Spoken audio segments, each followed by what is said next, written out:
Welcome to Snyder's Inc., where the fun never ends. Reactions, gaming, and more with Josh as your friend. Tune in, buckle up, it's a ride you don't wanna miss. Snyder's Inc., let's dive in, feel the ultimate bliss. Hello everybody, welcome to Snyder's Inc. And today we have got a Nick Crowley video, and this is The Internet's Darkest Corner 6. I've been trying to react to this, but it always keeps being the one I forget to do, so we're doing it first. Finally getting it done. So ladies and gentlemen, hit the like button, hit the subscribe button, comment your thing down below if you'd like to join the channel and become a member. Link to it is in the description. Let's go. Fifth alarm. Working structure fire. 7741 Liberty Road Drive. It's 9 a.m. on May 18th, 2024. Residents of Charlotte, North Carolina wake up to the smell and sight of black smoke billowing up into the sky. The source? A massive 7-story apartment complex, home to 239 luxury units, or at least what should have been luxury units.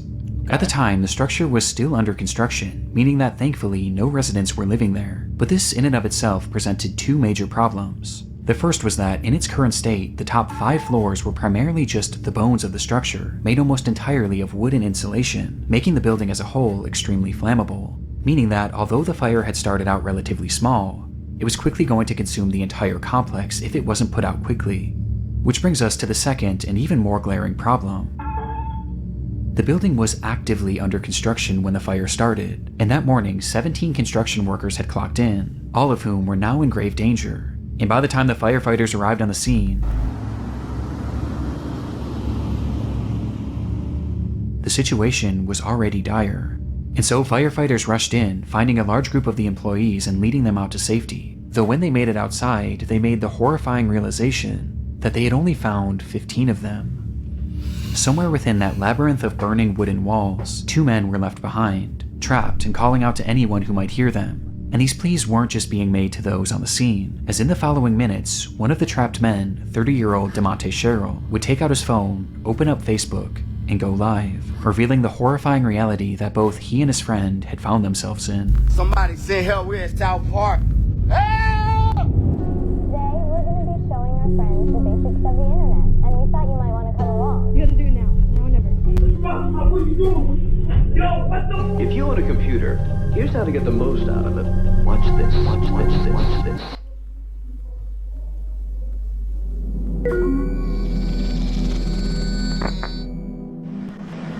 Yo, I'm at South Park right now. At work, the building on fire, and I can't get out. The stream showed DeMonte Sherrill and his friend Ruben Holmes somewhere deep within the prospective apartment complex, and though the fire hadn't yet reached them, the smoke certainly had, blanketing them in a thick impenetrable fog, not only making breathing extremely difficult, but also making it nearly impossible for rescuers to see them. It's getting harder and harder for them to see us. We're gonna have to stand out here and see.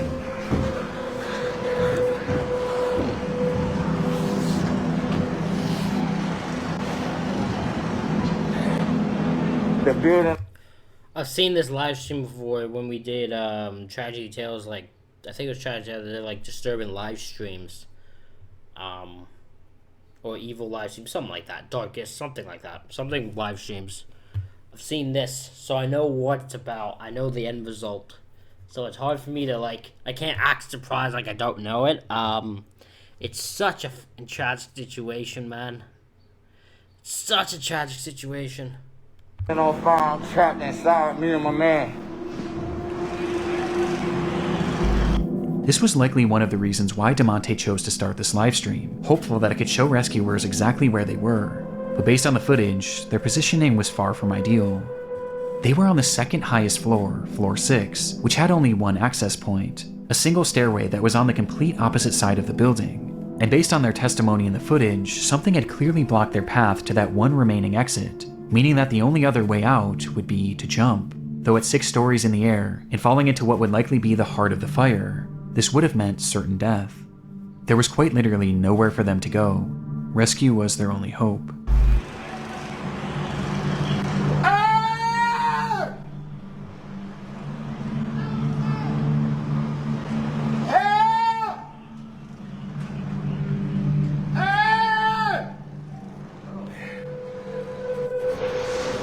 Yo, this building is on fire. I'm at work. Somebody send help. We're at South Park. Seemingly realizing this, DeMonte began to grow more desperate, yelling out into the void of smoke, while Ruben can be seen in the background waving his phone flashlight, with both men doing anything they could to help rescuers find them. Before... Help!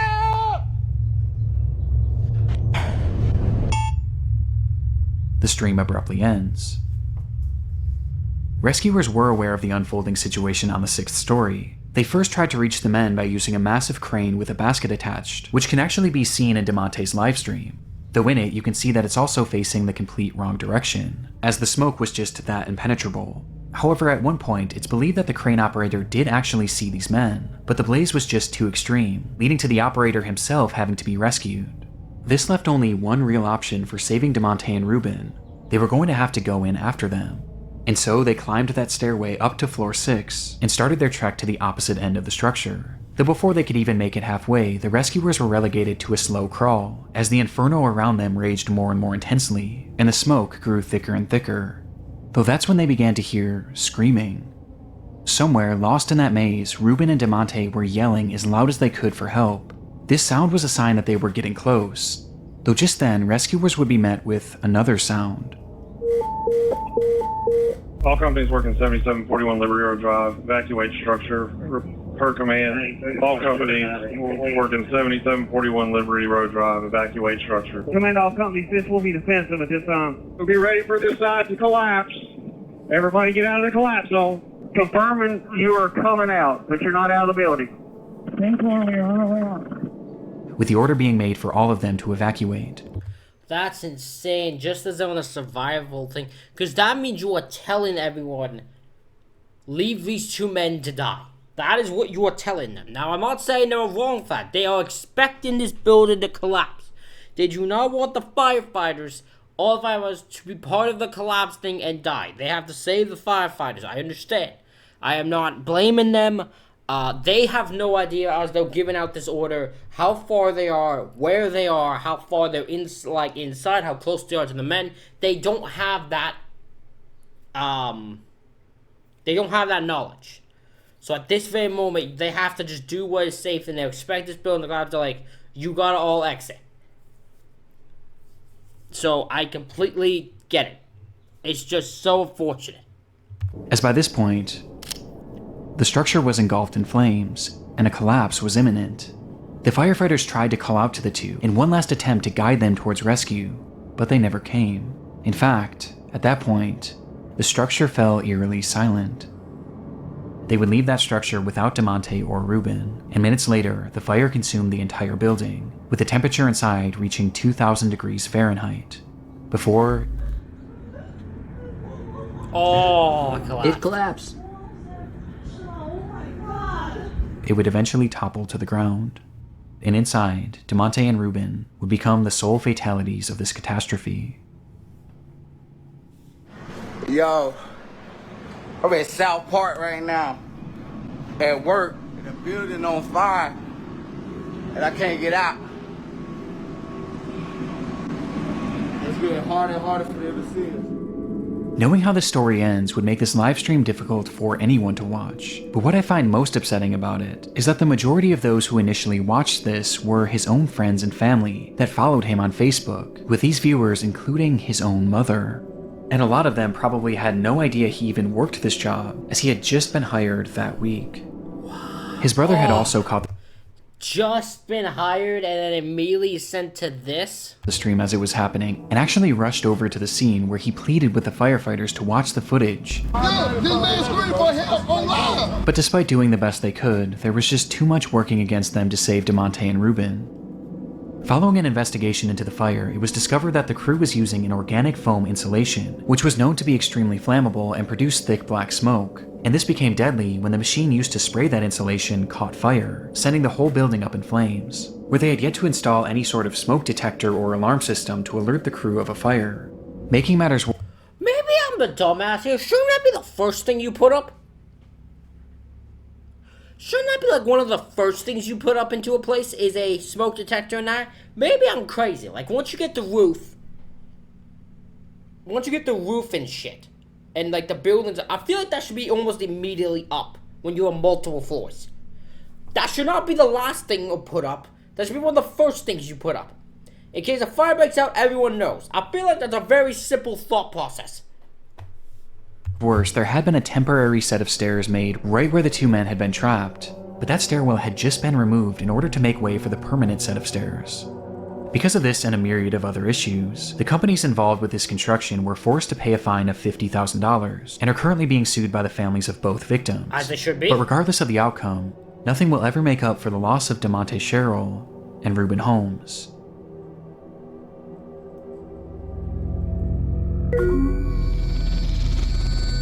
Johnny Cashman. Things were getting concerning. Johnny Cashman spoke to his family nearly every single day, but now, on the 6th day without receiving any communication from him, they knew that something was wrong. Johnny lived in Lynchburg, Virginia, hundreds of miles away from his home in Maine, and so, being unable to check on him themselves, they called police in the area and requested a welfare check.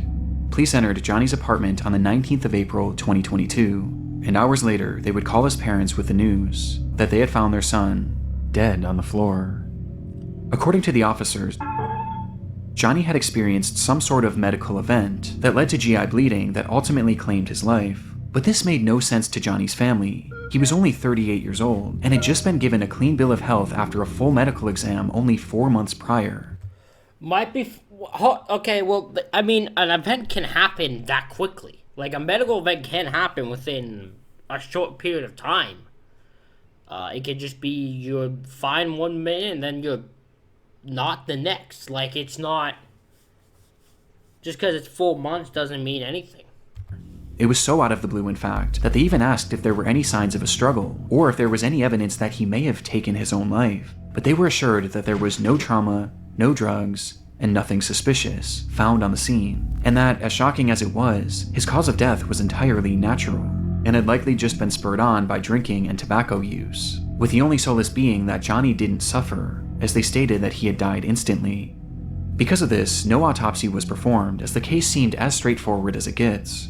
And despite his family questioning if they should get their own autopsy, they were told by officers that it wouldn't be necessary.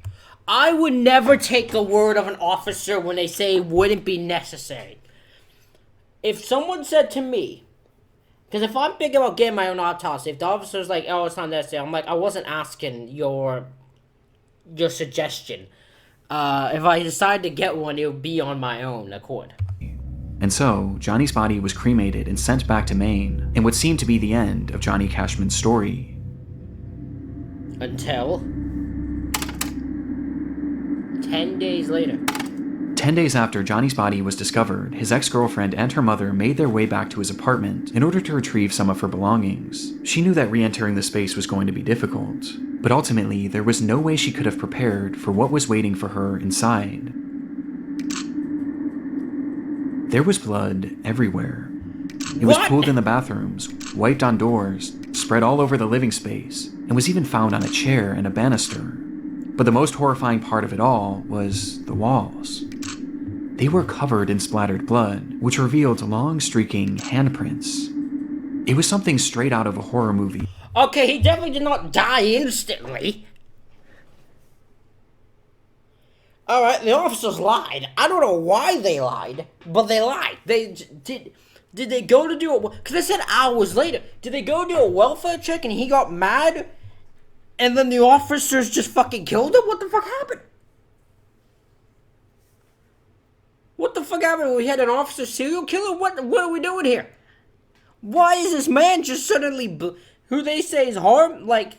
has not been affected and he died instantly, and then he clearly fucking did it. And although Johnny's cause of death was deemed natural, what they found in that apartment seemed anything but. Exactly.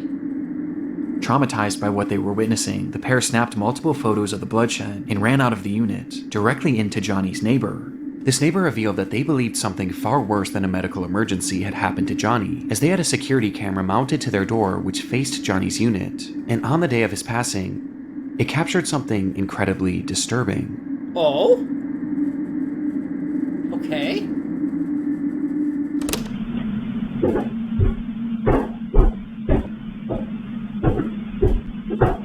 The footage shows Johnny making his way up the flight of stairs leading to his apartment at around 3:03 p.m.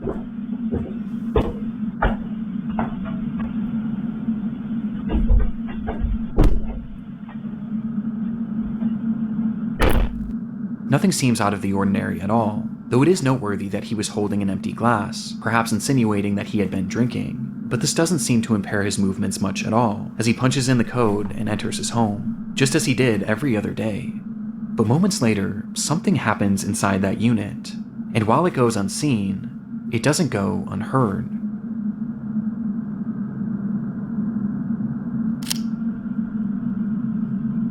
Oh, dude, what the fuck? What are you doing?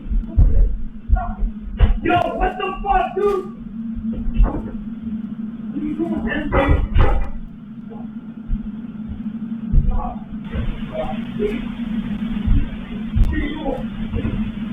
What are you doing, man? Stop. Stop.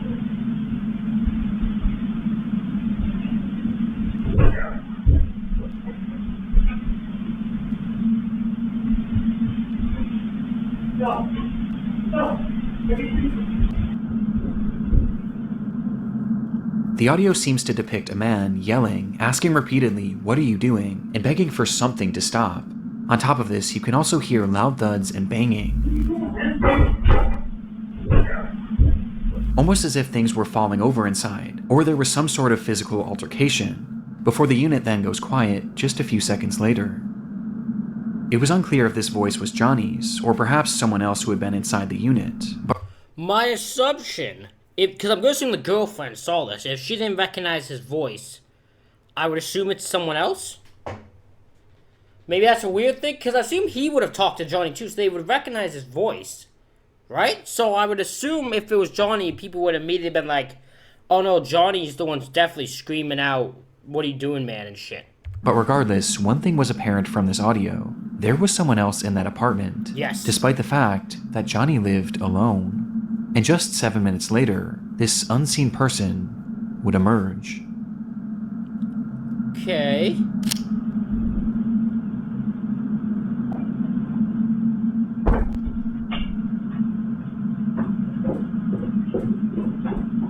This clearly wasn't Johnny.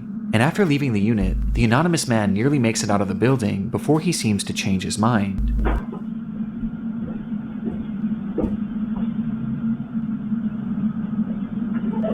Turning around and walking back up the stairs before fiddling with the door handle, touching it only with his sleeve, like he was wiping off his fingerprints.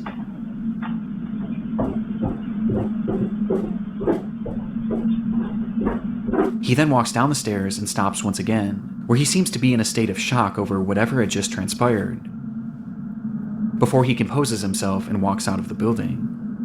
But the footage wasn't quite finished yet. Oh?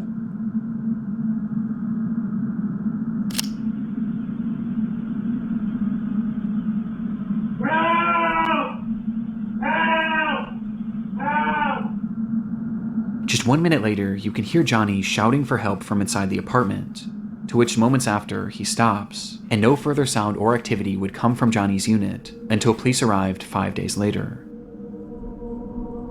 The footage... Look, I don't care if he died from a medical thing, because I do think a medical thing could be explained still. I don't fully know what, but I think it is possible someone could have a medical episode, like a medical thing going on, and the guy's just so taken aback by it, whoever that dude is, that he leaves. However, he does look like a fucking murderer, I will admit.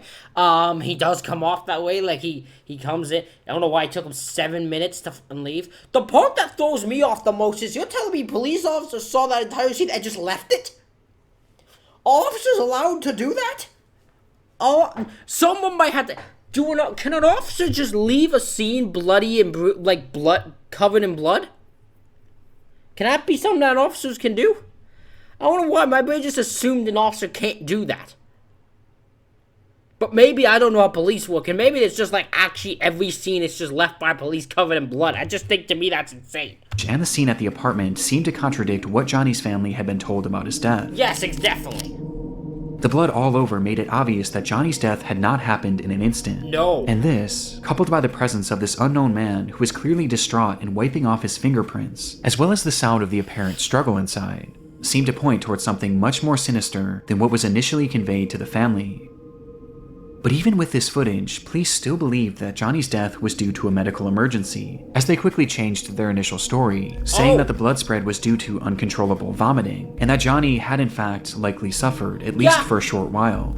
But this medical emergency wasn't elaborated on, as they didn't truly know what caused it, as no autopsy was ever performed, nor could one ever be performed. Why, even if it's a medical emergency, why would, or medical event, whatever they call it, why would you not check to know what it is? I can't think of a reason why you would leave the family in a void of, yeah, it was a medical thing. What happened? It doesn't matter. We're not doing an autopsy because it was medical. Like, I feel like you do autopsy for medical things too, because you just clarify what it is. It's fucking weird. So, everything about this is very weird to me. This whole case is bizarre to me. As by this point, Johnny was already cremated, and cremated because of the officer's initial statements. So if Johnny had actually been murdered, which the footage does seem to suggest, there was now virtually no way to prove it. And what makes this even more frustrating is that law enforcement already had this footage. It was collected that very day, and they either didn't fully look through it or didn't think that this was overly suspicious. But everyone else surely did. Yeah, I don't know how you see this and go, oh, this is very normal. No, this makes total sense. I mean, like, everyone walked into the building, begged someone to stop, and leaves the place blood splattered and just died of a medical murder. It made total sense. Like, do they know who this guy is? Because my gut's telling me they know him in some way and they're helping him. And unfortunately, he got away with murder. If he actually did murder him, he got away with it. And soon, this video began making the rounds online, leading to one glaring question being asked. Who is this guy? Who is this man? As no one in Johnny's life recognized him. Well, it wouldn't be until May 11th that investigators would finally ID him as Stephen Church. And upon being questioned, he revealed that he had moved to Lynchburg for work, but the opportunity he had lined up fell through shortly after he arrived, leaving him with no money and without a place to stay, which is when he met Johnny, who offered to let him crash on his couch. He supposedly stayed with Johnny for 3 days, and described Johnny as an alcoholic who drank constantly, including on that fateful day. When Johnny arrived home, Stephen claims that he started drunkenly yelling at him about paying rent, which led to the two getting into a verbal altercation, but he insisted that this altercation never turned physical, and that he left immediately after, to which he quickly went back to clean his print. Okay, that's a lie. We know that's a lie. You're already lying. Why would you lie the minute you get interviewed? The minute they confront you, why would you? You know there's a physical altercation, so you know there's a video. I would think so. You lied. So you know they lied. Because he was afraid that Johnny would try and have him arrested for squatting, and having already racked up 2 felonies in his life, Stephen was paranoid about going back to jail. But when Stephen was leaving, he did mention seeing Johnny hunched over the toilet as if he were going to vomit, but he claims to have left before this so-called medical emergency started. This is the gist of Stephen's account from that day, but the problem is, it doesn't really match up with what we're hearing in the video. No. What the fuck? What are you doing? Yo, what the fuck, dude? From the footage, we can hear everything going on in that unit, but at no point do we hear any sort of an argument, nor do we hear anything about rent, with the phrases lending themselves more to a physical struggle rather than a verbal one. In fact, the whole time it appears that we're only hearing one voice. But there is an exception.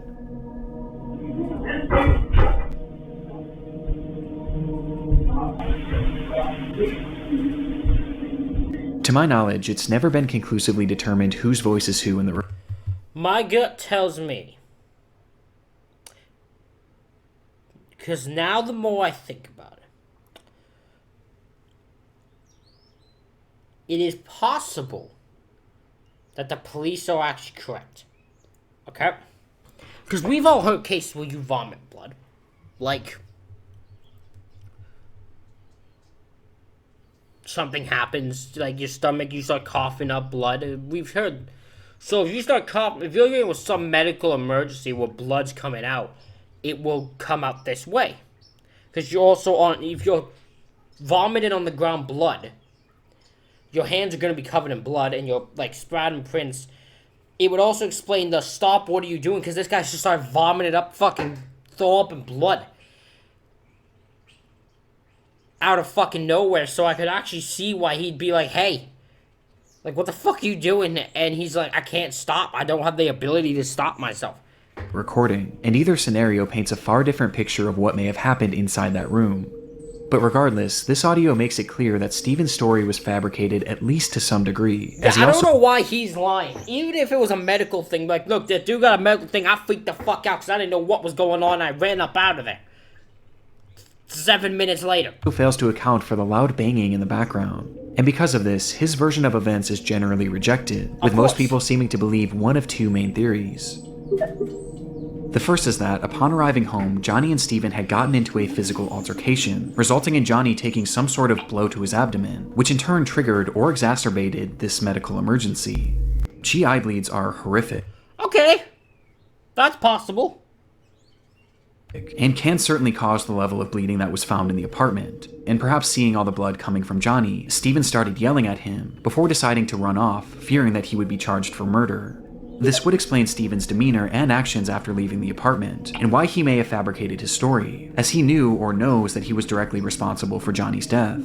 And this blow to the abdomen could have easily been missed by investigators, as the injuries would have been primarily internal. The second theory is that upon arriving home, Johnny naturally experienced a medical emergency leading to this catastrophic GI bleed. Upon seeing this and perhaps being in a state of shock, Steven yelled at him, demanding to know what was happening and telling him to stop, as perhaps he was moving around the apartment and tracking blood everywhere, which would explain the other voice saying, I can't stop.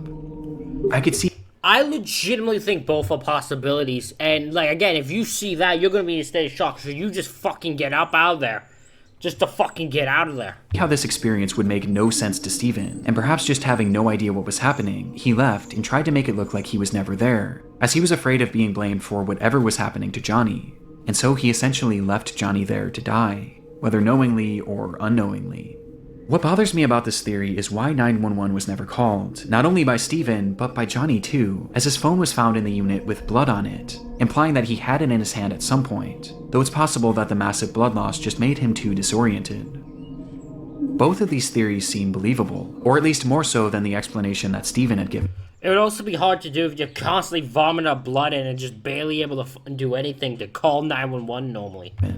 However, in October of 2022, Johnny's case would officially be closed for good, with Steven being cleared of any wrongdoing, as Johnny's death was labeled the same way that it always has been, a medical emergency that couldn't be further elaborated on, with the most relevant evidence being that Steven's shoe prints were not found in the blood, but Johnny's were, implying that he had not been part of the struggle. But in my mind, this can be explained by both theories mentioned previously.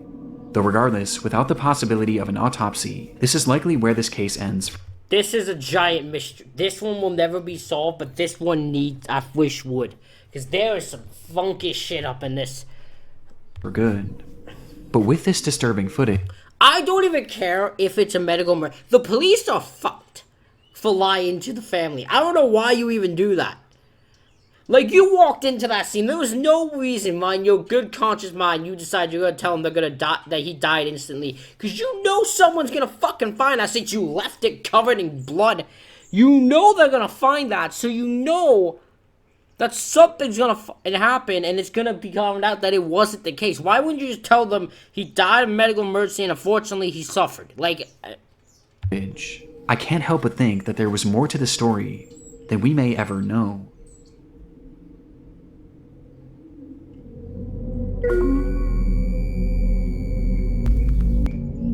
It was around 7:30 a.m. on a warm July morning back in 2019. 17-year-olds Bethany Martin and a 16-year-old friend decide to walk to a gas station near their home in San Antonio, Texas. And as the two of them made their way down the road, their path brought them parallel to a drainage ditch, which was often filled with various trash and other discarded material. But on this day, something far more interesting caught their eye. It looked like a man crouching down and leaned up against one of the concrete walls, but the closer they got, the more they realized how unusual his posture was. He looked completely unnatural, and he wasn't moving. And by the time they came face to face with him, the reality of the situation would hit them. They had just found a dead body.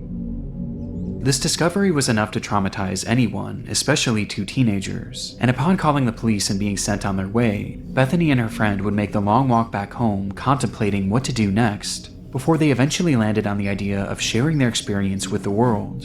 And so, as soon as they got in the door, they began to set up lights and their camera in order to film a TikTok.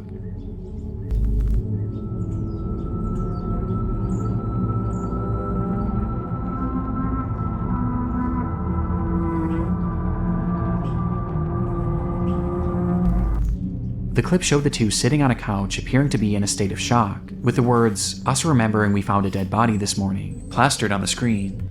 There has to be more to this, so I'm just curious, what the fuck did these two kill him? Offering no other context aside from the description, which simply read, "I wish we were kidding, all respect to the family." Okay. Some offered sympathy for the girls, while others viewed their post as insensitive and exploitative. But others weren't even convinced it was real, partially due to this glaring lack of context. Fair. It could be fake. It is insensitive, because the first thing you thought of, you found a dead body, you get home and the first thing you gotta do is, better make a video so everyone knows. So yes, it is insensitive. But any doubt of this post's legitimacy would be quickly thwarted by a discovery made not even one full day later, as it was revealed that this recording hadn't actually been the only video that these two girls had made on that fateful day. Excuse me? On their walk to the gas station, the girls had stumbled across the body of 25-year-old Marcus Adams, with the young man having seemingly perished earlier that morning, with it being apparent that he had taken his own life.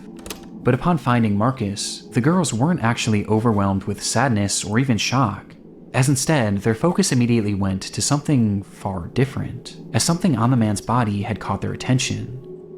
His necklace. The girls really liked it. In fact, the unnamed 16-year-old had said that it matched her fashion perfectly. Do not tell me what this is what I... Don't tell me this about to be what I think it is. Don't tell me these two bitches went up to this dead body and took his necklace. Do not tell me that's what these two did. Do not tell me these two female people walked up to a dead body and filmed themselves taking the necklace off this man's body. Because it wasn't the only, it's either that or they took a picture being like, haha, look what we got, and they were like, we probably shouldn't post that. It's one of the two. And so, before police arrived, the two would once again pull out their phone and start recording, showing Bethany approaching the body with her intention being to grab his necklace, which she eventually does, removing the medallion and giving it to her friend, before tossing the chain into the grass nearby.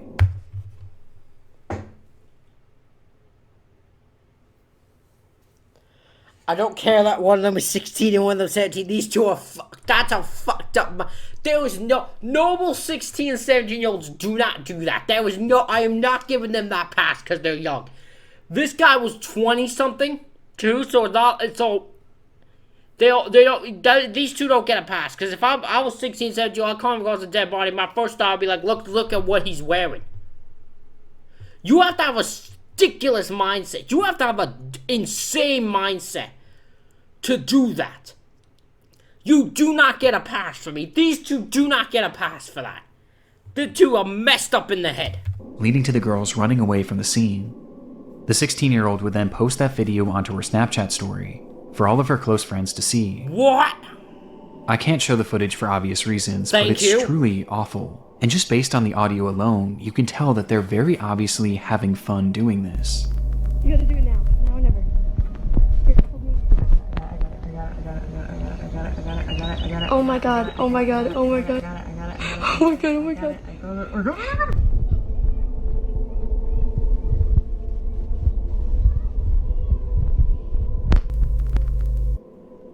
There's something so uniquely disturbing about it. Yeah. It's clear that upon finding the body, there was no real emotional impact on them. At least none that outweighed their desire to steal from it. That's what's insane.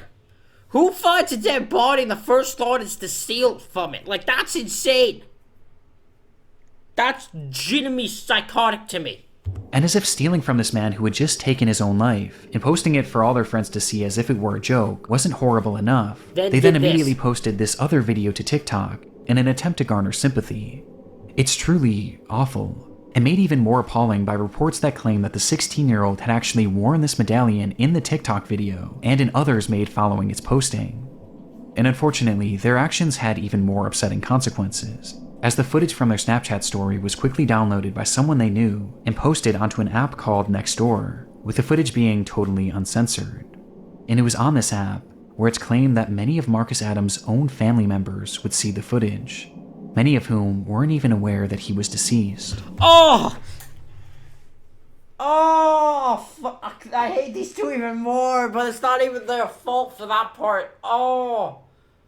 Oh my God, but that's the consequences of when you post online. That can happen. The fuck were you Oh! Oh, that hurts so much to hear. Imagine that's how you find out a family member has died, when you see two fucking teenagers stealing from his fucking oh my. Oh, the anger that'd be burning me. Oh, these two, the hate you two would be getting, these two would be getting if it was my family. Oh, oh God. Oh boy. Just one day after posting this TikTok, both girls were questioned by the police after the incident and the footage was reported to them. And as a result, Bethany would be charged with theft of a human corpse, but would ultimately avoid any serious jail time. Meanwhile, the 16-year-old's name and charges were never publicly released, but we do know that the medallion was returned to the family. Obviously. Perhaps unsurprisingly, and thankfully, Bethany would later come back to her TikTok page shortly after her arrest and share her side of the story, where she gave a less than half-hearted apology, while also claiming to be the victim, saying that her friend had pressured her to steal from Marcus.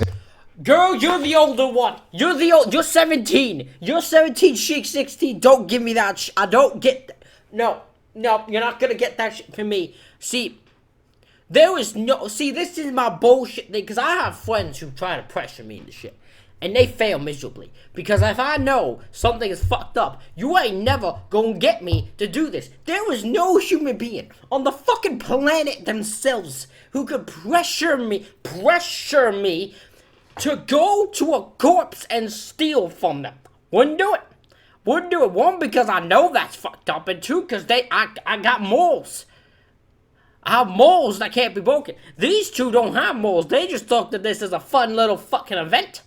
She was excited to do the thought of this. You don't get this fucking pass. Fuck you. As well as pressured her into making that TikTok in the first place. Bullshit. Because she thought it would be a hit. Though obviously this didn't go over well. No!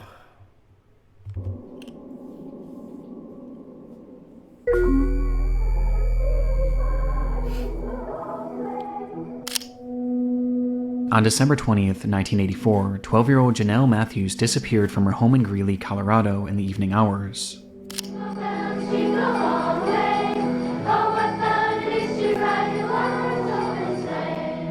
Earlier that day, she had sung at a Christmas concert with her school's choir, which her parents were unable to attend, as her mother was out of town and her father had gone to her sister's basketball game nearby, leading to Janelle catching a ride home with a friend, being dropped off at her house sometime around 8:15, where she excitedly spoke to her father on the phone, letting him know that she had arrived home safe and sound.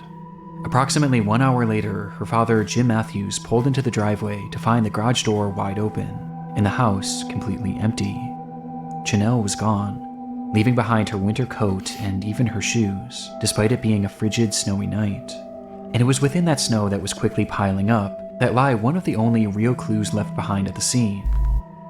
Footprints, leading directly to one of the home's windows, insinuating that someone had been watching Janelle. 12-year-old Janelle Matthews disappeared from her Greeley home 1 month ago today. It's believed she's the victim of a kidnapping. She has not been seen or heard from since December 20th. Her disappearance became a big news story almost immediately, with the whole community and really the whole country becoming invested in the fate of this girl, thanks in large part to her being one of the very first milk carton kids, meaning that her face and information about her disappearance was shown on countless milk cartons all across the country to get the word out. And as a result, this case became huge in the mainstream media, as even politicians began to make note of Janelle's story, with then-President Ronald Reagan mentioning the girl in one of his speeches. I learned about Jonelle Matthews of Greeley, Colorado, 5 days before Christmas. Jonelle disappeared from her home. Though even with this publicity, this didn't necessarily guarantee results. And soon, months would turn to years, and eventually to decades. And all the while, Jonelle's whereabouts remained a complete mystery.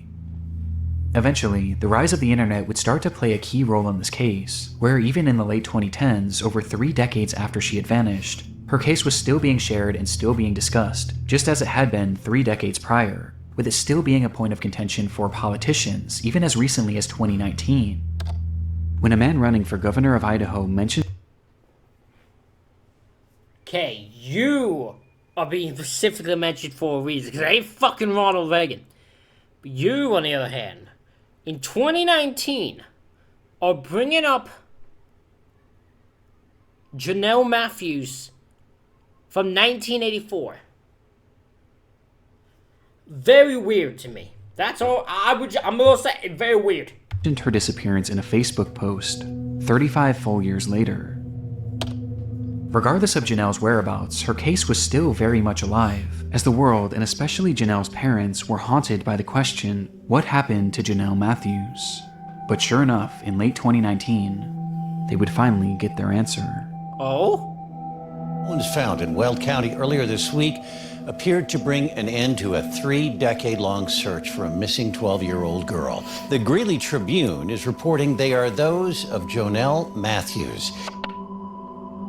On Tuesday, July 23, 2019, at roughly 4:50 p.m., a crew had been digging in an isolated field in Weld County, Colorado, in order to install a new pipeline, when they would uncover the decayed remains of a little girl.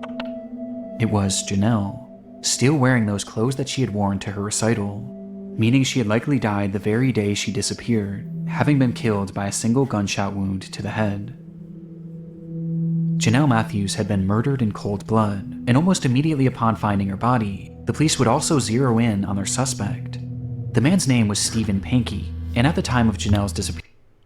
What up? Get back up here. I'm keeping that in. Fuck it, I'm keeping it in. This is the guy. This is the guy who's tweeted. This was the Facebook post. This was the Facebook post, guy. Hold on. I swear it is Steve Pankey, right?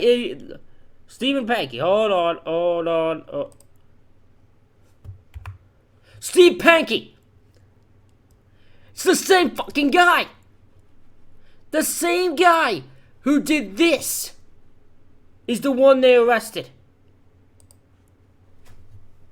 I knew it was sketchy. At the time of Jonelle's disappearance, he had been living in the same general area in Colorado. But by 2019, Stephen had long since fled the area, as after the crime, he would eventually pack up seemingly out of the blue and move to Idaho, where when Jonelle's body was discovered, he just so happened to be running for governor. Oh, Jesus, okay.